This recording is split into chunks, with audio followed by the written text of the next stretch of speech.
"Please, save my children," she whispered into the dust, the plea barely audible above the clack of an old gate latch and the distant lowing of cattle, as Maria sank to her knees at the farm gate. Her voice was a thin thread of sound that trembled with hunger and something older, a tired prayer that had been rehearsed in sleepless nights. At her feet, a small bundle of patched blankets moved as three children slept inside, thin arms like brittle twigs. On the porch beyond, Tomas stood with his hands on the rail, his boots planted like columns, eyes narrowed against the sunlight. He watched the woman who had walked all the way from the valley without a hat, without shoes that matched, and he weighed the life she carried in her arms against the routine that kept his fields green. The contrast was a cut the eye could not ignore. On one side of the fence, irrigation channels hummed with clear water. Green rose rose like a promise, and the farmhouse smelled faintly of stew. On the other side, the land lay dry, a small ramshackle cabin sagging with a roof of rusted tin, a single pot on a smoking stone. To understand how Maria had come to this gate to offer what every mother feared to lose, it was necessary to go back a few months, to follow the morning when a soundless grief began to hollow her days. She had a name, a history, and memories that fit into a battered trump at the back of a closet. She had once been someone who knew how to mend a net and bake bread, who could braid hair and call the chickens without stepping outside. She had been loved, and then she had been left, and the space he had left behind had been filled by a weight that no storybook could carry away. There was also a man on that porch, Tomas the farmer, who in his life had built fences, broken horses, counted seasons and loans, and hidden secrets beneath the floorboards of his study. His silence that day was not simply the silence of indifference. It was a silence that had been shaped by choices, by old debts, by a childhood that taught him to measure kindness like a ledger entry. Neither side expected the other to change everything with a single answered request. What followed at the gate was not instant salvation, and it was not an easy mercy. It contained rules, labor, scars unearthed and mended, and a promise that would be tested by weather, by memory, and by stubborn human will. Stay with me, and I will take you from the cracked earth of a little valley to the wide yard where a new life began to take root. If this moment moved you, leave a comment and tell us one word that captures how you feel now, or share a line about someone who helped you in a hard hour. Your words matter to us and to others who watch these stories. Now let us go back and lay out the morning that led Maria to walk until her feet could not carry her further, to speak with her hands in the dirt and lay a life in the hands of a stranger. The morning had been thin and sharp. Maria woke before dawn to a house that smelled of cold and ash. The children were small and still asleep, faces smudged with sleep and flour from the last bread he had baked, if any bread had been baked at all. She stood in the doorway and listened to the roof settle, to the distant highway where trucks threw up the sound of other people's labor, and to the river that had run lower each week. Her childhood had taught her how to hold a plow and how to find a wild fruit tree, and it had taught her to speak with the kind of calm that hides panic. She remembered being a child who chased chickens barefoot, a girl who learned to patch nets beside her father as the sun came up.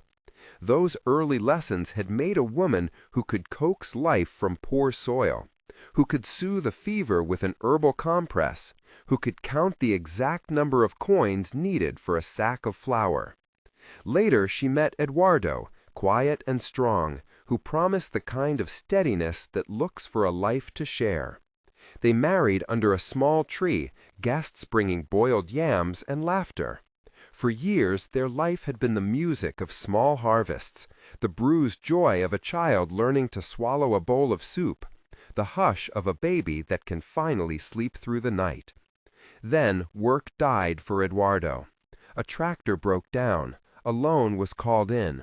The hospital a town away sealed its doors to a diagnosis that cost more than they had. Maria watched him decline in the single room that held their bed and the tiny iron cot for their firstborn. She learned fear the size of a cupboard. After he was gone, she gathered the children like stones, held them, fed them what little was left, tried to explain absence with words that felt like paper. The months that followed were a slow theft.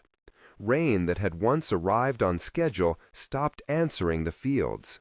Savings dwindled, neighbors had less to give, and doors that had opened before no longer answered her knocks. Small humiliations accumulated into the big decision to leave. That backstory was a carving of simple details that made the present ache. It explained why she felt she had only one act left to perform for the safety of her children. The house itself bore memory in every cracked floorboard. The kettle was thin, the table leg wobbled so people leaned their shoulders against it, and the smell of damp lingered in the blanket corners.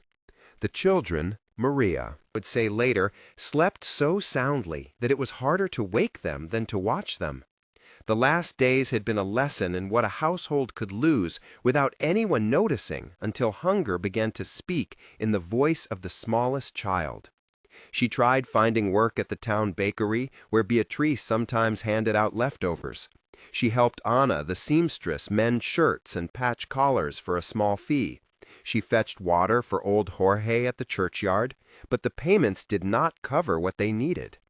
Paulo, the postman, who once brought birthday cards, now only brought notices and bills. The accumulation of days like this ended in a choice that felt like a beggar surrenders a final coin. Maria called her neighbor Lucia, who worked as a governess in a larger house, and Lucia pressed both her hands and said she would try to help. Lucia arranged to share a few jars of preserved beans. Miguel the farmhand from a nearby place threw in some cornmeal, and Anna sewed a new patch onto the oldest blanket. Even so, the number of efforts was not enough to keep the children fed. Maria packed a small bag, a thin pot, the children's shirts folded with the care of someone who thought each stitch might be their last thread of dignity. She left before the sun rose, carrying with her a hope that was equal parts plea and pilgrimage. The preparation to leave was a sequence of small rituals. She kissed a worn photograph of Eduardo, placed a coin under the first step for luck, tied a ribbon into her oldest son's hair because he liked it there.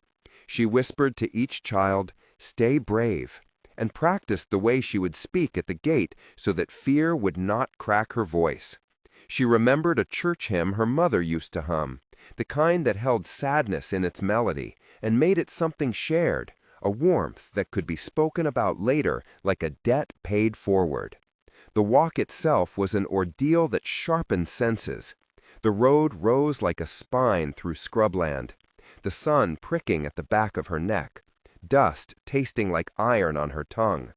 At one point, her youngest slept face down on her lap and began to cough, a wet cough that scared her, and she stopped under a lone tree to breathe, to drink the small bit of water left in the flask, and to tie the blanket tighter. The children murmured in their sleep, their small hands searching for a familiar shape. Along the way, she met an old man, Mauro, who walked with a cane and who stopped to offer a small piece of dried fruit. He had a face that held many winters, and he said, "You carry the world in that bag." He touched Maria's arm with the quickness of someone who offered a benediction rather than alms. She thanked him and moved on. The taste of the dust filled the mouth of the road, and the sun felt like a hammer. Sometimes the air shimmered, and she thought she saw the trees of the farm already, but then it would dissolve into the same brown earth. Memory came back in the form of a graveyard they passed, where wildflowers grew around an old headstone, and for a moment she thought of Eduardo and the life they had planned. The approach to Tomas's farm was like approaching a different climate. The water there ran clean. The air smelled of cut hay and the metallic tang of tools. Workers moved with a rhythm like a machine that had been oiled by habit. Birdsong threaded the space between tractor hums. When Maria reached the gate, she felt every tiredness concentrate into one last motion. She steadied herself, smoothed the blanket, and knocked. Tomas noticed the knock because it interrupted the pattern of his morning. He descended the porch slowly, his silhouette cast long by the high sun. The dialogue that followed was careful and slow and full of the hesitations of two people performing their roles at a crucial crossing. "Please," she said, clearing her throat, "my children are hungry. I have nowhere to go." Tomas looked at her, then at the bundle, then at the stretch of land beyond the fence, as if measuring the calculus of dirt and bread. "How many?" he asked, voice low. "3," she answered. He studied her face, the lines, the callus on her hands, the way her fingers fumbled with the strap of the bag. And for a long moment nothing else spoke. "Where did you come from?" Tomas asked. "From the valley, from the old house by the river. I walked." She paused. "I can stay in the shed, just to work, to do anything you need. Please." He hesitated, and she could see his mouth form a knot. "Work? How?" he asked. "I can cook, I can mend, I can wash. My hands, they know how to do many things." He rubbed his forehead. "The fields need hands. The harvest is small this season. I am not a charity." Maria swallowed the taste of shame. "I am not asking for charity. I am asking for a chance." Their conversation stretched, with short, exchanged sentences like threads being pulled tight. Tomas wanted to know about Eduardo, about debts, about where the children were registered for school, about whether any relatives remained. Maria answered with small, truthful details and some omissions that were necessary for her dignity. "You can come too," Tomas finally said. But the words did not arrive like a gift. They came like a conditional plan. "I can let you come and work. There will be rules. You will help with the children and with meals. You will not be paid like the hired hands until you learn the ways here. You accept the work and the roof." Maria did not speak for a long time. The sound of his voice was a floodgate, and she felt the water press at her chest. "Will they have beds?" she asked, barely a whisper. "Beds and food. School if there is room. You will be expected to help. You will be watched." He said the last words as if they were safety as much as restriction. The exchange that followed included Tomas explaining schedules and expectations, and Maria explaining how she could contribute. It was not immediate bliss. It was negotiation with the stakes of hunger and humiliation made plain. The dialogue ran long, each side circling practicalities, until Tomas took a breath and requested something small as proof of seriousness. "Come back with them at noon," he said. "Bring the children and the blanket. Bring what you have. If after that I see the work is a fit, we will arrange bed and board. For now, wait in the shade by the tool shed and rest." Maria repeated the plan in a shaky voice, then gathered the children and walked back in a kind of stunned procession, each step heavy and miraculous. The return to the valley to fetch the children was a blur of hope and fear. She stopped at Lucia's house, where the governess had prepared a small bundle of herbs and a dry crust of bread wrapped in paper. Lucia pressed both their hands and said, "You are doing the bravest thing." Miguel came out from behind a shed with a small cart to help carry the children a part of the way.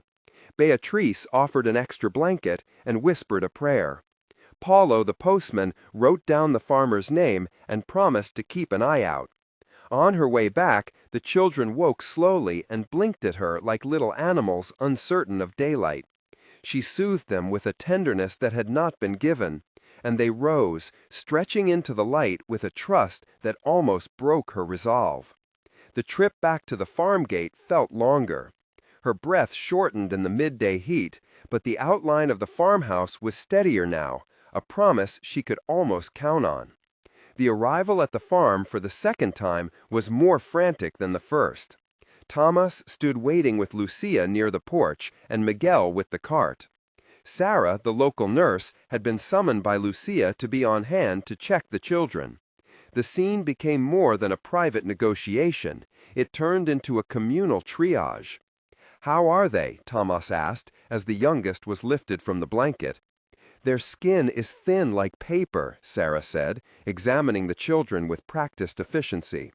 "We will need to make sure they are hydrated and check for parasites. Bring water and a bowl. We will give them broth." The rescue sequence played out with the precision of people who had learned to act quickly. Maria watched as Tomas barked orders to the workers, who fetched a clean pot and a kettle and a wooden spoon. Miguel found a corner in the shed where a cot could be set up. Lucia moved the bundles of clothing into a spare room and began to boil water. Beatrice fetched some stale bread and tore it into small pieces to moisten with broth. Each action was a stitch in a fabric of care that had been absent for months. The technical description of the first aid was simple and calm. Sarah washed their hands with warm water, checked skin turgor to estimate dehydration, gave small sips of sugar water to stabilize, and prepared a light rice and broth meal, making sure the temperature was pleasant for children with sensitive stomachs. She noted that the youngest would need a follow-up visit for a possible respiratory infection and that sanitation measures were essential to prevent further infestation. These procedural notes were spoken softly so as not to frighten Maria. The children, when offered the broth, opened their mouths like birds. They ate slowly, cheeks hollowing with the return of nourishment. The smallest let out a small sound that could be called a laugh, and it fell into the yard like a bird taking flight. Tomas watched this with something shifting behind his eyes. He had not expected to feel the tug that came with seeing the smallest child begin to fill out. Over the next days, the farmhouse adapted to the new presence. The household learned to set a place at the table, to assign chores, to incorporate the rhythm of 3 new small bodies into the existing schedules. Lucia taught the children how to sweep and to set the table without breaking plates. Miguel took the oldest boy to help with basic tasks in the barn, showing him how to carry feed and how to sweep the stable so the horses would not slip. Beatrice sat with the middle child and practiced letters, drawing big loops with a stub of pencil and shaping sounds into words. Paulo brought news from the village and promised to speak with the school teacher, Mr. Alves, to see about enrollment. The days were a sequence of small labors that began to stitch together a life. Maria found work in the kitchen and in the garden. She learned to plant seeds and to tend rows with attention. Her hands grew calloused in a way that was different, a callus that came from purpose and not from survival alone. She started to mend clothing for the household and care for children who had once been strangers. Over time, she developed relationships with the people who worked on the farm. Miguel told her stories about the river and the fish that used to run when the rains were regular. Lucia shared recipes and taught her how to make a sweet tea that calmed a child's stomach. Beatrice read aloud each evening, and the children listened with wonder as words knitted images in their heads. Tomas, who had been distant at first, began to speak in small ways that were not commands. He asked after the children's health. He listened when Maria described how Eduardo used to hum while shelling beans. And he told a story or two about his own childhood when his mother would wake at dawn to wash clothes in the river. The farm itself provided a rhythm for healing. The smell of morning bread, the thump of a hammer when a crate was repaired, the sound of children's feet on clean boards, the taste of broth that made a stomach feel safe once more. All of this layered on top of the old pain until new patterns emerged. But there were tensions that tested this fragile reconstruction. In one early moment of strain, Maria overheard 2 workers speak in the barn about who was doing more work for less pay, and whether the farmer might be softening in a way that could be exploited.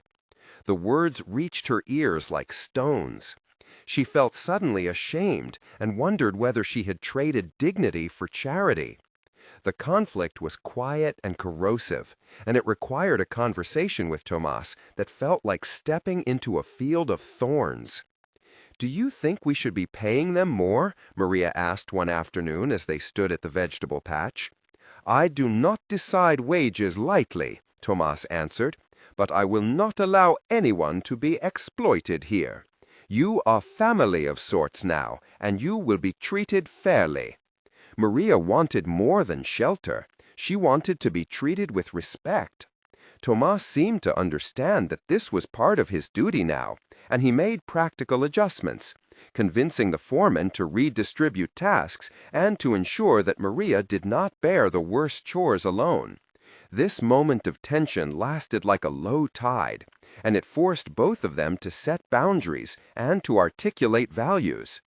Another moment of crisis came when a storm hit the region, and the river rose, threatening to flood low fields and to wash away newly planted rows. The storm came at night with the sound of 100 small structures groaning. The team of workers, including Miguel and 2 seasonal laborers named Julio and Sandra, worked through the night to form sandbag walls, to clear drains, to tie down sheds. Maria woke to the sound of rain on tin and rushed to the barn to move the cots higher. Tomas gave orders with a voice sharpened and steady, and Maria found herself following them, handing buckets, securing animals, and watching as the community came together under a sky that seemed bent on destruction.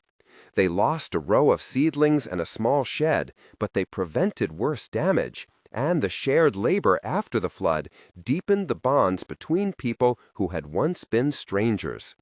There were also moments of internal conflict for Maria. She felt, at times, that she lived in a borrowed life. She had to negotiate trust with every small step. When a school enrollment form required a birth certificate they did not have, she sat at the table with Tomas while his secretary, Rosa, guided them through the process of registering the children using affidavits and community attestations.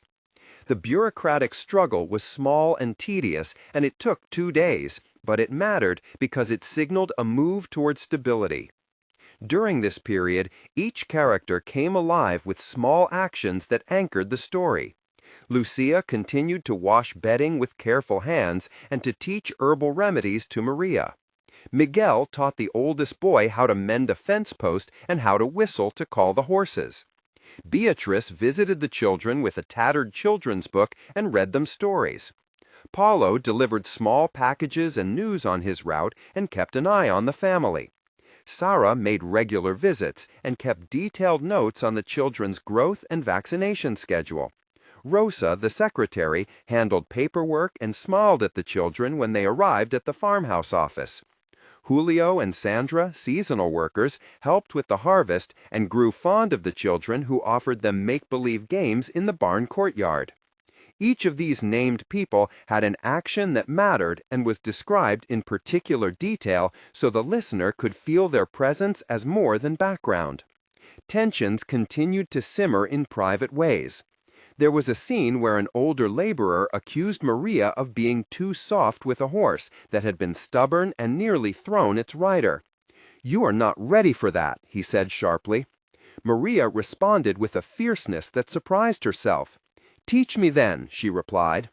The exchange was a small battle to claim space and competence. Over time, she learned to ride with steadiness, she learned to read the sky for storms, and she learned to plant so that seeds might sprout with greater chance. Each small victory was a stitch in a new fabric of life. The larger emotional climax came when, months into this fragile arrangement, Tomas invited Maria to sit with him on the porch one evening as the sun went down and the yard cooled. The children were asleep and the house hummed with quiet. "You could stay," he said simply. His voice was careful, as if the words might shatter what they had built. "I know you are tired of asking. I know the road you have walked. If you want to stay always, there is a place for you here." Maria looked at him and felt the memory of Eduardo stand between them like a shadow, and also the small, fierce sprout of a life that could be hers. She asked quietly, "What does that mean?" He explained that he wanted to formalize the arrangement, to give her a contract that would include pay after a probationary period, schooling for the children, and a share in seasonal profits if she wanted to learn the bookkeeping. The dialogue that followed was careful and long and involved practicalities and fears. "What will people say?" Maria asked. "They will say many things," Tomas answered. "Some will understand, some will not. But I do not run this place by rumor." He described the responsibilities he expected and the rights he would guarantee. Maria listened to each line the way one listens to a tide come in. The decision was not romanticized into an immediate union, but it contained a human reach toward belonging. The acceptance involved arranged meetings with the community. Jorge, the preacher, offered to hold a small blessing if that was desired. Mr. Alves, the schoolteacher, agreed to personally ensure the children's transition. These community endorsements mattered because they anchored what could otherwise be whispered gossip into an accepted reality. The final public affirmation came in a small outdoor gathering in the yard, where neighbors were invited to share food and to witness a simple ceremony. It was not a spectacle. It was a practical and sincere moment. Lucia placed a plate of corn cakes on the table. Beatrice sang a little hymn. Miguel handed the children wooden toys he had carved. Tomas spoke plainly about support and work and about the need for dignity. Maria, with a voice steady now, accepted the role and asked the community to help her and her children learn. The crowd applauded, not with feverish applause, but with slow clapping that felt like a tide of approval. The epilogue unfolds in slow, measured months and shows how life continued to change. 1 month later, the immediate emergency had eased. The children had gained weight, their cheeks rounded by warm broth and steady sleep. Maria had learned the rhythms of the farmhouse kitchen. She knew the exact time to start the oven, how long to simmer a stew so that even the toughest of the new cuts of meat would be tender. She had started a small corner of the garden with herbs and a few tomato plants that were coaxed into fruit by Lucia's patient watering routine. Tomas had adjusted routines to ensure Maria was not overburdened. He had insisted the children attend school and had spoken with Mr. Alves, who agreed to watch for any signs of learning difficulty and to provide extra tutoring. Miguel had built simple toys for the children and taught the oldest the basics of caring for a horse. The community had filled practical needs. Paulo had arranged for a small donation from the town pantry to cover emergency items for the family. Sarah had arranged the immunization schedule and had made a note to come back for follow-up.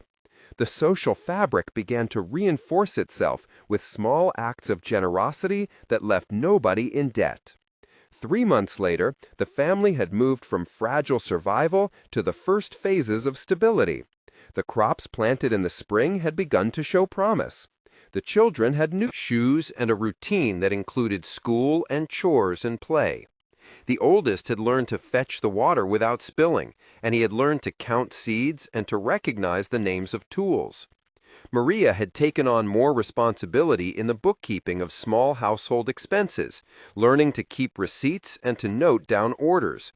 She had begun to teach the middle child how to read, using the dog-eared book Beatrice had given them. Tomas had started to participate in community meetings with a new sense of responsibility and to organize cooperative efforts with neighboring smallholders. The farm's yield had improved a little, and seasonal workers like Julio and Sandra were less anxious about pay. The neighborhood view of Maria shifted from pity to respect. 6 months later, the changes were deeper and more visible. The youngest laughed often and without the tightness that hunger had once given him. The house had been repaired in a small but meaningful way. Rosa, the secretary, had helped file documents so the children could be officially registered for a nutrition program. There was a small bed for each child, a mattress that did not sag, and linens that smelled of soap. Maria had been offered a formal contract that included monthly pay, extra days off, and the ability to grow a personal plot of land whose produce she could sell at the market on Saturdays. She had begun to save small coins in a 10 and to think in terms of plans beyond tomorrow. Tomas and Maria had developed a complex companionship that was neither rushed nor superficial. They spoke often about the future, about a possible joint caretaking of some of the land, and about how to make sure the children had an education that might break cycles of poverty. The farm itself felt fuller with laughter, with the hammer of repair work, with the sound of reading out loud in the evenings. The community had changed too. People started to visit with offers of seedlings and recipes, and sometimes a small jar of preserved fruit. There was an acceptance that grew like moss over stone, slow and practical, and when it rained, everyone else seemed to pitch in to repair roofs and share tools. The final image of the story is quiet but resonant. Maria once stood at a gate with dust in her hair and an offer that felt like the end of the world. She later stood on the same porch with a cup of tea held in both hands, watching her children play with a wooden horse Miguel had carved. Tomas sat nearby, not aloof but companionable, and he brushed a fly from the table with the same casual care he had once shown only to cattle. The landscape had not been entirely transformed, and the valley still bore scars of drought. But where despair had once lain, there now stood a place that could be called home. If this story touched you, please write below one word that describes your reaction, and tell us if you have ever seen a small act make a large change in your life. Sharing your story helps others and strengthens a community of people who care. If you want more stories like this, consider subscribing so we can keep telling real tales of hardship and hope. In the end, a gate opened because a person chose to answer a knock, and that small opening changed more than one life.